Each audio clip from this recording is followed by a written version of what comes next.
update on my two Biotope tanks here, and we'll start with this as the first one. Not much has happened to this one actually, although I've added a power head for circulation to get the circulation a bit up, because I've had a bit of an issue with thread algae in here. But other than that, it's actually going quite good. It's looking nice, and yeah, I enjoy this scape. It's actually my oldest running scape now, so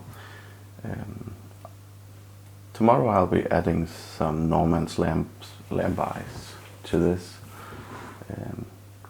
I've wanted that for quite some time, and it's okay. Biotope wise, it's actually from the same area, so it's gonna work fine. So that's kind of my plan with this one. By now the light is a bit dimmed, so because it's in the evening and it's running kind of a day cycle.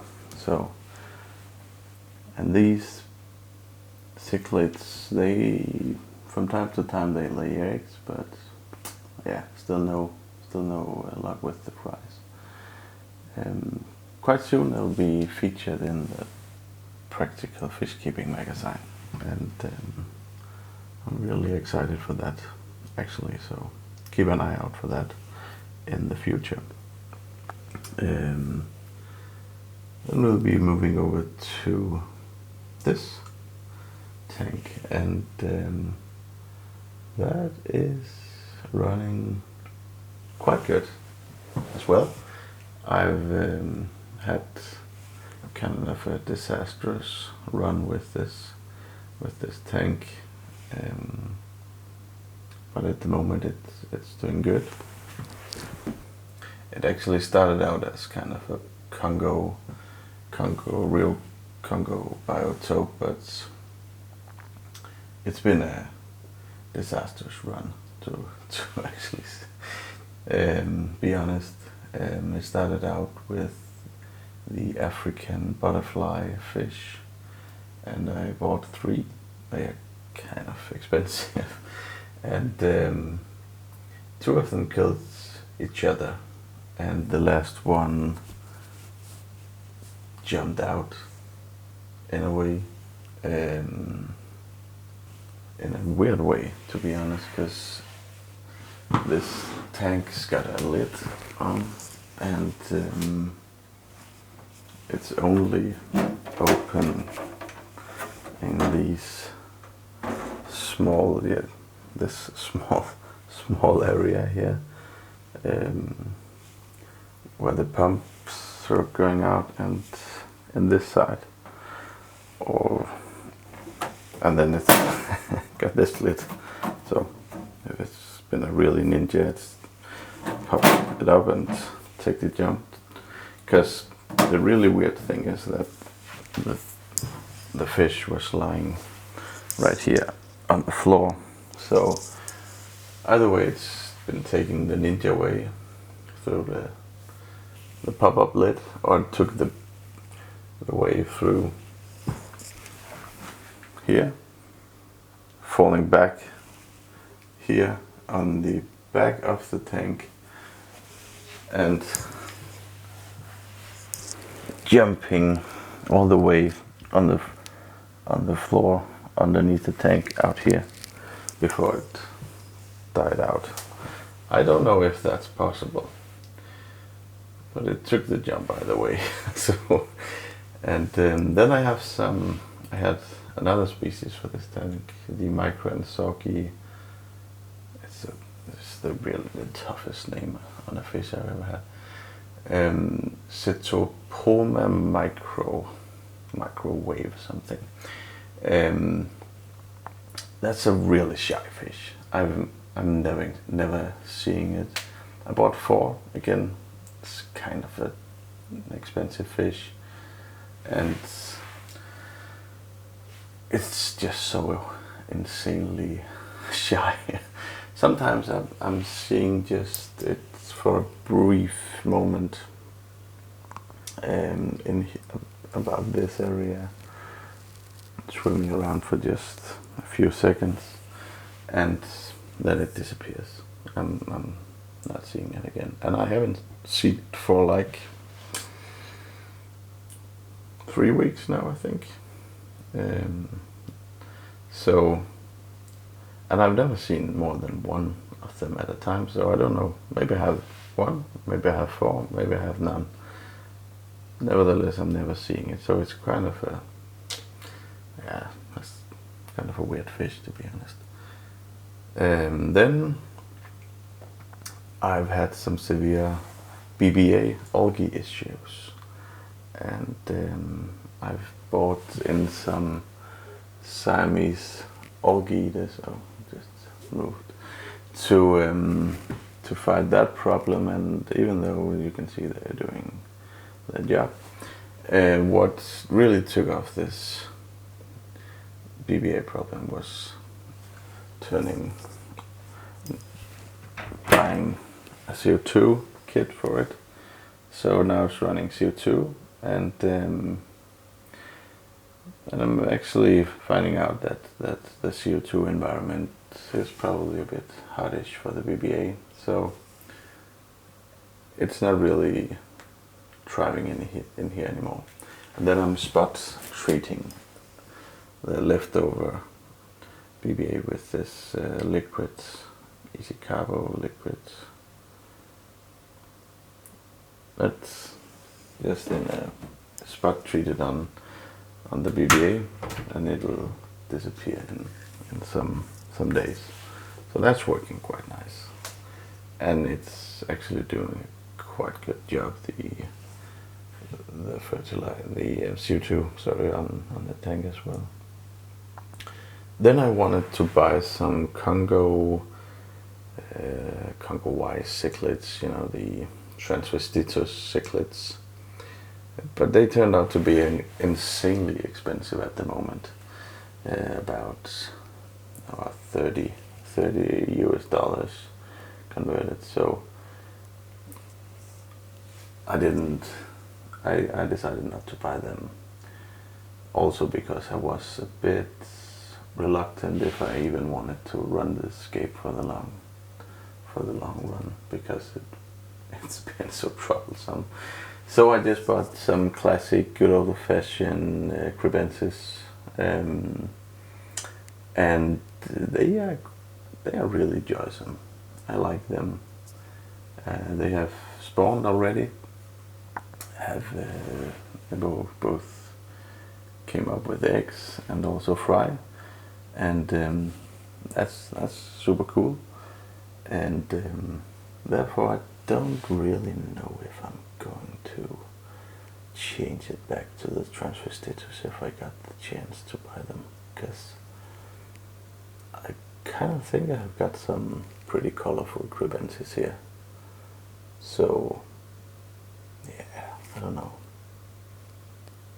I'm really doubtful if I should buy them and go with the crebensis or just take the transvestitus. What do you think?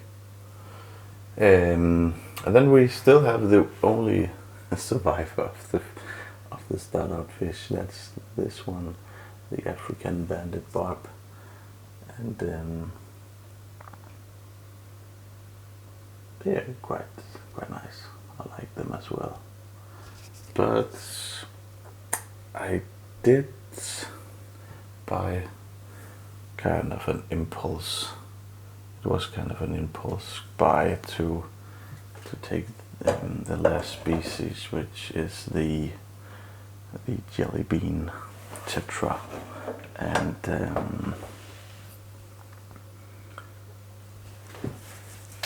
I'm really happy with that fish.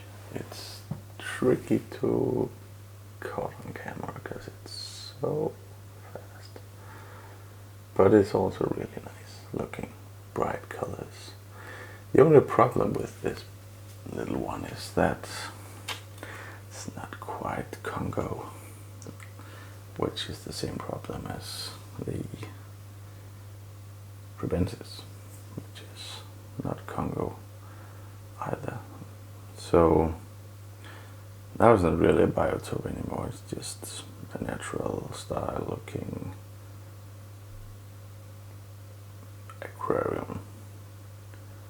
And I want to only run African plants in here with the different species of Anubias and Vallisneria, the Barbus, but as you can see, there's a petite in here.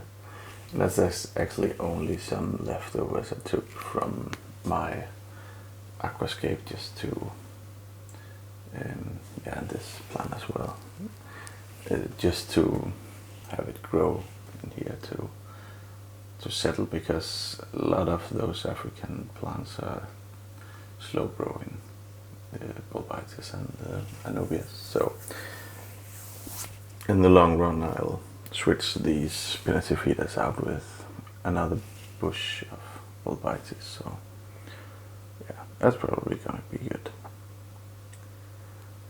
And yeah, I think that's pretty much this tank for now. It's doing good, and I'm satisfied with the algae issue on the defense, and then I did a bit of a rescape. I had a lot of plants over here to start with, but I moved it a bit to make the woods have a kind of ended shape over here, so it wasn't just so I'm satisfied with that as well. So yeah, that's quite nice. And then we have the big aquascape. We'll just take a quick look at that. Yeah, and that's doing quite fine as well. I'm happy with that. It's growing. Not much algae issues. My Bosmanis are starting to grow a bit, and yeah, all in all, it's fine. I am thinking of maybe switching out some of the background plants. Those 𝐂𝐞𝐬𝐿 in the back here, I think they are a bit too, yeah, a bit too much. So perhaps I'll switch them with some other plants. We'll see about that. And I think that's about it for now. I have exciting news. I'm going to my local aquarium store tomorrow to make a pre-scape, because I'm doing a workshop on the biggest Danish aquarium fair, I think it's called. It's the Vejle Aquarium, and that's gonna be good. Probably not being able to come if you're not Danish, but I'll do some stuff about the scape I'm doing, and probably you'll see the final ending result. So this is the next day, and we now have 10 very fine Norman lambies in here. I just realized that my panshanks perhaps will be chasing these. They didn't do that just 10 minutes ago when I added them, but yeah, they just started. I hope they can escape that. Hopefully they can. There's a lot of hiding places in here, so let's see if it goes. It's a nice addition anyway. And I removed the primitive feeder from this and added a Barbus. One more. It's gonna be good.